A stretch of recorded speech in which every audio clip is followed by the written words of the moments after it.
चलिए देखते हैं इस थ्योरम में। ये थ्योरम आपका कह रहा है सिद्ध करें कि त्रिभुज के शीर्ष कोण को आंतरिक या बाह्य समद्विभाजक उस कोण को बनाने वाली भुजाओं के अनुपात में आधार को आंतरिक या बाह्यता विभाजित करता है। तो इसको बहुत ध्यान से समझिएगा। दिया है, क्या क्या दिया है देखिए। दिया है एक त्रिभुज, उस त्रिभुज को हम नामकरण कर देते हैं ABC में। यहां पे हम लिख रहे हैं, हम त्रिभुज को बना देते हैं पहले। ये आपका त्रिभुज है, इसको फिर से हम बनाते हैं। ये आपका त्रिभुज है A, B और C। इस कोण का हमने अर्धक कर दिया और यहां पे हमने लिखा D।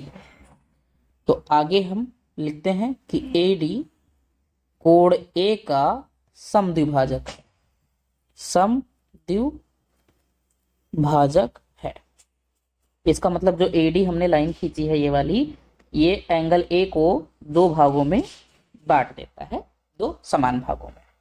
यही चीज यहाँ पे दी हुई थी। सिद्ध करें कि त्रिभुज के शीर्ष, ये त्रिभुज का शीर्ष है भाई, A क्या है, इस त्रिभुज का शीर्ष ही तो है। शीर्ष कोण को आंतरिक या बाह्य समद्विभाजित। अब आगे आपको सिद्ध करना है कि उस कोण को बनाने वाली भुजाओं के अनुपात, उस कोण को बनाने वाली भुजाओं के अनुपात में आधार को आंतरिक या बाह्यता विभाजित करती है। अनुपात मतलब देखिए, इस कोण को कौन कौन भुजाएं बना रही हैं भाई। कोण A को कौन कौन सी भुजा बना रही है, तो आप देखिए AB भुजा और AC भुजा से मिलके आपका क्या बन रहा है, कोण A बन रहा है। तो इसका मतलब AB बटे AC बराबर आप क्या लिखेंगे, बराबर लिखेंगे BD बटे CD। ऐसा क्यों लिखेंगे, आधार को आंतरिक या बाह्यता विभाजित करते हैं। क्या लिखा है, आधार को आंतरिक या बाह्यता विभाजित करती हैं। तो आधार आपका BC ही तो है, तो BC को ये देखिए ये लाइन विभाजित कर रहा है कि नहीं विभाजित कर रहा है, BD और CD में। तो BD बटे CD, ये चीजें हमको आपको प्रूव करनी है। तो आपका जो दिया था वो हमने लिख दिया। अब यहां पे लिखते हैं कि सिद्ध क्या करना है आपको, सिद्ध करना है AB बटे AC बराबर BD बटे CD। ये आपको सिद्ध करना है। अब यहाँ पे हमको थोड़ा रचना करना पड़ेगा, बिना रचना के संभव नहीं लग रहा है कि ये प्रूफ हो पाएगा। चलिए इसको रचना करते हैं। देखिए रचना में ये जो आपकी AD लाइन है, ये वाली AD लाइन है, इसके हम पैरेलल यहां से एक लाइन खींचेंगे। किस बिंदु से, C बिंदु से एक पैरेलल लाइन खींचेंगे। तो इसके पैरेलल एकदम सीधी जाएगी, लंबवत ही तो जाएगी। ये हमने एक पैरेलल लाइन खींचा रचना में। उसके बाद हम इस A को उस F से मिलाने की कोशिश करेंगे। कौन से F से, इसका नाम हम F रख देते हैं, जहां पे हमने ये चीजें खींची हुई हैं। ये हम रचना कर रहे हैं, जो हमारा रेड कलर से है ये हमने रचना किया है, ये दिया में नहीं है। ठीक है, इतनी बातें आप लोग समझ गए होंगे। तो यहाँ पे इसको लिखते हैं कि AD के पैरेलल हमने एक लाइन खींची है, जो कौन सी लाइन है, CF खींचा। ये बात समझ में आई आपके। उसके बाद हमने BA को किससे मिलाया है, F से मिलाया है। BA को F तक बढ़ा दिया है, या ऐसे कह सकते हैं F तक बढ़ाया। ठीक है, इतनी बातें आपको क्लियर हो गई, बिल्कुल जाहिर सी बात है क्लियर हो गई। चलिए आगे देखते हैं। अब इसको उपपत्ति इसका करते हैं। अब यहां पे लिखते हैं, चूंकि जो AD है वो एंगल A को क्या करता है, समद्विभाजित करता है। AD एंगल A का समद्विभाजक है, समद्विभाजक है। इसलिए जो EAD होगा वो बराबर होगा एंगल CAD के। ये समीकरण फर्स्ट अभी बताते हैं कैसे। एंगल ई ए डी बराबर होगा एंगल ए एफ सी के, ये समीकरण सेकंड। और आपका एंगल सी ए डी बराबर होगा एंगल ए सी एफ के, ये आपका समीकरण 3। अब ये कैसे बराबर होगा इसकी बात करते हैं। देखिए, अगर ए डी एंगल ए का समद्विभाजक है तो आप जान सकते हैं, ये हमारा जो है ये आ गया। तो देखिए, अगर समद्विभाजक है तो ये कोण और ये कोण आपस में क्या होगा, बराबर होगा। इस कोण का नाम क्या है, देखिए, अगर यहां पे कोई बिंदु हम ई रख लें इस चित्र में, ई, तो अगर इस एंगल को पढ़ना है ए को तो क्या पढ़ सकते हैं, ई ए डी। तो वही हमने लिखा है ई ए डी बराबर है सी ए डी के, सी ए और डी इस त्रिभुज में है ना, ये दोनों कोण आपस में क्या है, बराबर है। अब देखिए, ई ए डी बराबर है A F C, E A D बराबर है ए एफ सी।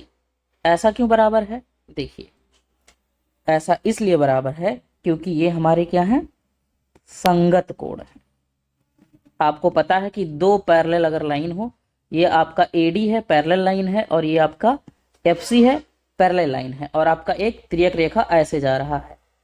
तो तिर्यक रेखा अगर ऐसे जा रहा है तो ये वाला ए इसके क्या होगा, हमारे बराबर होगा। तो वही चीज हमने यहां पे लिखा है।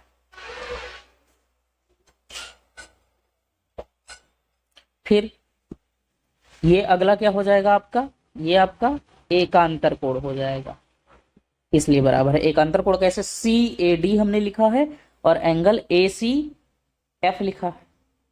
तो देखिए, सी ए डी, ध्यान से देखिए, सी ए डी ये आपका हो गया कोण अंदर वाला, बराबर है ए सी एफ, ये कोण बराबर है। देखिए, दो आपके पैरेलल लाइन है और ऐसे हो जाए तो एकांतर कोण होता है कौन सा, इधर का, मतलब इसमें इधर का ले लो और इधर का ले लो, तो ये आपके क्या होंगे, एकांतर कोण होंगे। ये दोनों आपस में बराबर होते हैं। अगर दो पैरेलल लाइन को एक तिर्यक रेखा काटे तो उसमें संगत कोण हो जाते हैं, एकांतर कोण होते हैं, वो सब क्या होते हैं, बराबर होते हैं। तो इस थ्योरी की वजह से हमने इन सारे कोणों को क्या कह दिया कि सारे बराबर हैं। अब देखिए, समीकरण फर्स्ट, सेकंड तथा थर्ड से क्या कह सकते हैं, एंगल ए सी एफ बराबर है एंगल ए एफ सी के, ठीक।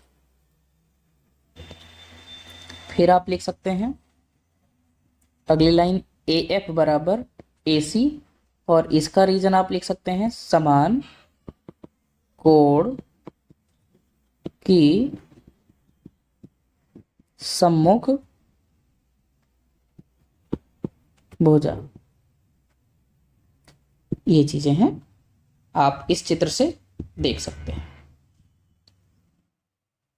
चित्र साफ और स्पष्ट बना हुआ है।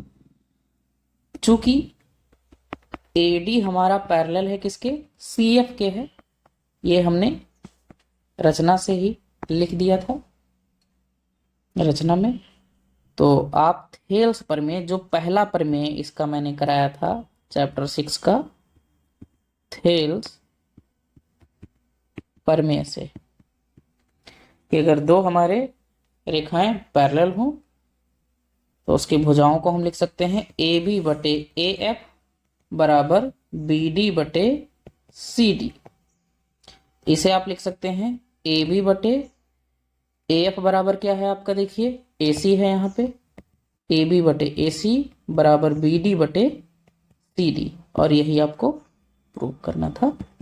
ये आपका प्रूव्ड हो गया। ये इसको देख लीजिए, ए बी बटे ए एफ, ये आपका ए बी बटे ए एफ, क्यों, क्योंकि आपका यहाँ पे ये वाला पैरेलल है और ये वाला पैरेलल है लाइन। फिर आपका बी डी बटे सी डी हमने लिखा है, यहाँ पे आपका बी डी है बटे सी डी हो जाएगा। इनके बीच में भी आपका ये पैरेलल लाइन है। आप इस तरह देखिए इसको, इस चित्र को अगर पलट देंगे आप तो आप ऐसे यहाँ पे आपका एफसी वाला आ जाएगा, आप थोड़ा उल्टा करके देखेंगे तो आपको समझ में आ जाएगा। तो ये आपका यहाँ से ये थ्योरम भी प्रूव्ड होता है। आशा है कि आपको सारे थ्योरम्स बहुत अच्छे से समझ में आए होंगे।